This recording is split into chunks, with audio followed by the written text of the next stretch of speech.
Hello, Bear Creek. It's your friends from the Library Media Center again with another tip. Have you investigated NoodleTools yet? If not, you should give it a try, and you certainly should be encouraging your students to give it a try. NoodleTools can be found in the Instructional Tools section of BCPS 1.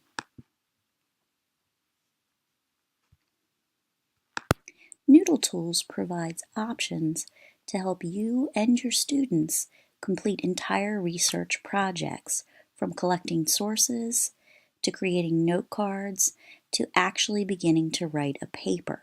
However, today we're going to focus mainly on source collection because in the Library Media Center we want to encourage you and your students to always cite your sources.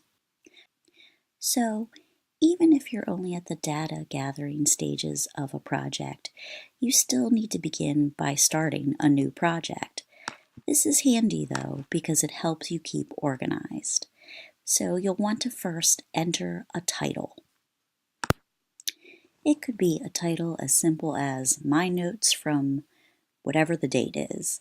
However, we'll borrow the one that they give here in the example, History 101 Report on George Washington.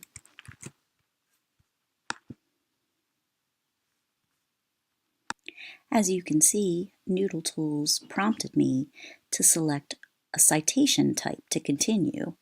In Baltimore County schools, we tend to use MLA style. And since we're at the elementary level, I'm going to use Starter or Introduction to Citing Sources with 6 basic forms. We can get more complicated as our students' research gets more complicated, but this is a good place to start. So now we're ready to start our George Washington project. But since we're only concentrating on source citation today, we click on Sources. And then Create New Citation. Let's start with a familiar database. Okay, so let's start with BrainPop, since that is very popular among our students. And as you can see, BrainPop is a database that is already stored in NoodleTools, so that saves a little bit of time right there. And because BrainPop is its own company, we can also use BrainPop to fill in the publisher and vendor. Now we can't fill in the date of publication because BrainPop does not provide us with a specific date of publication. And that's a handy tip to pass on to your students too. As they follow any guidelines for citation, they can only include the information that they can include. So the next information available to our students would then be the URL.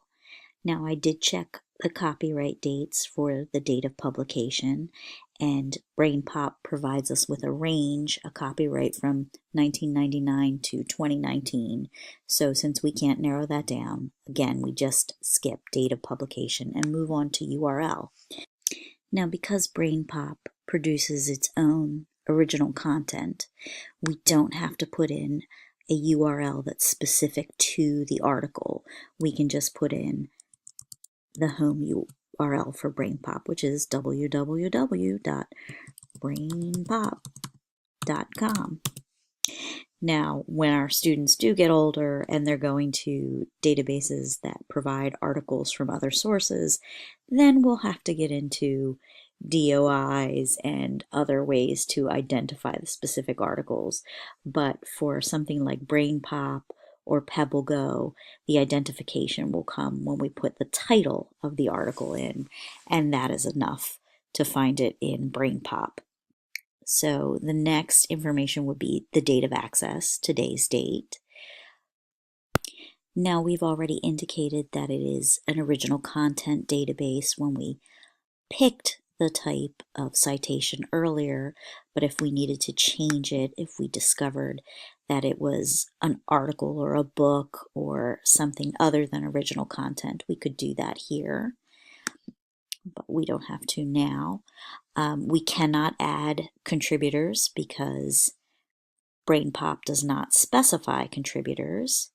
Then we can move down and put in the title of the article. In this case, it's Famous Historical Figures, George Washington. And again, if we needed to change it from an online database, somehow we didn't realize that we were reading a book or an independent website, we have another opportunity to change that. Now, because I'd made this example earlier, I'd already put in an annotation. You don't have to include an annotation in your citation, but I wanted to recall, since I'm not writing my George Washington paper now, that in BrainPop I discovered that George Washington became a surveyor at the age of 17. So I made a little annotation already, and I did that by pressing Save and Annotate. Now it says Save and Edit Annotation in case I want to change it again. But now I can just hit Save, and that completes our first citation. And here it is in MLA style. And then if I wanted to add another citation, I just hit Create New Citation, as long as it's still for this George Washington project. And I could do another database, such as PebbleGo, which is also an original content database. And we could go over to PebbleGo and find some information on George Washington. So here we are on PebbleGo, and we can find out some information about old George. He was born in Virginia in 1732, grew up on a farm, but only went to school for a short time and mostly studied at home. Interesting. I want to add that to my NoodleTools, and I can go through the process that I did for BrainPop. However, PebbleGo already has a citation tool, so I can use the citation that PebbleGo provides, or I can cut out the information, cut and paste it over into NoodleTools, the correct information in the correct fields, just as sort of an easy cheat to get this information over to NoodleTools so I can have all my sources in one place. So now you can see I have two sources in my George Washington project, and for PebbleGo, I actually treated it as a reference database because PebbleGo divides itself up like an encyclopedia. So there's a biographies section, and we are focusing on the George Washington biography. But now I might want to add a resource that is not in the student databases. So I would go back to Create a New Citation, and this time I'm going to use a website and a particular web page from the website, and I will fill in the information based on that site.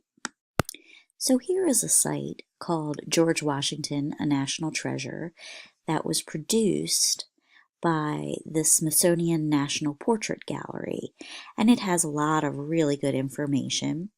But I want to take some information from the chronology of George Washington's early military career. For example, in 1755, he was in a battle where two horses were shot out from under him during the same battle. So that's pretty epic. I want to include that information in my report. So I'll have to get the URL for this website and the other information I need and head back over to NoodleTools. Now we're back at NoodleTools, and we've put in that we're citing a website, and we've put in the URL for the particular web page that we're citing. So now we do want to be specific. And we have no publication date.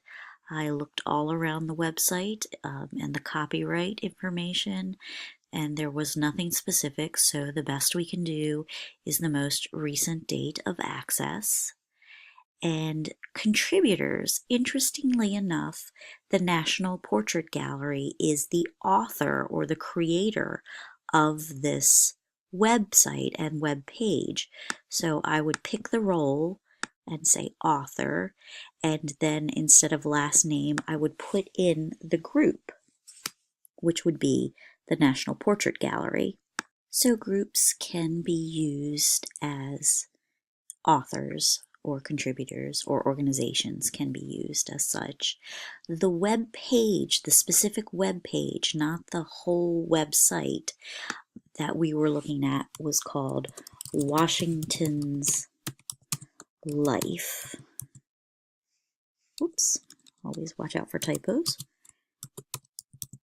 And then the website was George Washington, a National Treasure, and that's what we would put in here. And then the publisher of the site is the Smithsonian Institution, so we would put that in. And we can add an annotation down here, so I'll hit save so I don't lose any of the precious citation data I've already entered. Save and add annotation. And it takes me to a blank annotation page where I can add Washington lost 2 horses in one battle and survived. Now that may be a silly annotation, but it will save me the trouble later when I go to write this very detailed George Washington paper. I'll know specifically what I want to include from this site. And then I hit save and close. And now I have 3 citations for my George Washington project. And those are some of the basics of NoodleTools. If you want more information, I suggest checking out NoodleTools help desk site, which is noodletools.freshdesk.com, or stop by the Library Media Center and we'll be happy to provide even more information. The most important thing is to make sure our students are ethical and responsible users of information and are citing all of their sources. Thank you for your time.